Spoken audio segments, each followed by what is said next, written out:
இன்றைக்கி நம்மளுக்கு ஒரு பல்க் ஆர்டர் வந்திருக்கு. பேப்டிசம்காக 200 கப் கேக்ஸ் கேட்டிருக்காங்க. ஸோ அதுக்காக தான் நான் பேக் பண்ணிகிட்ருக்கேன். என்கிட்ட கப் கேக் டின் வந்து 6 பீஸ்க்குள்ளது தான் இருந்தது. ஸோ நான் ரிமைனிங்கை வந்து இந்த மாதிரி அலுமினியம் கப்ஸ்லேயும் அண்ட் ஸ்கொயர் ஷேப் டின்லேயும் வச்சு பேக் பண்ணி எடுத்துக்கிட்டேன்.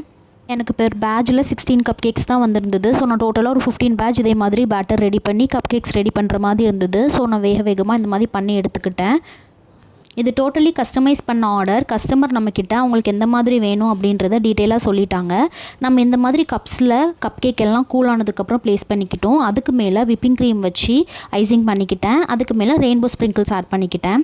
கஸ்டமர் அவங்களோட பேபியோட நேமும் இந்த இதில் ப்ளேஸ் பண்ணணும்னு சொல்லி கேட்டிருந்தாங்க. ஸோ நம்ம ஸ்டிக்கர் அதுக்காக ரெடி பண்ணி இந்த மாதிரி நம்ம ப்ளேஸ் பண்ணிட்டோம்.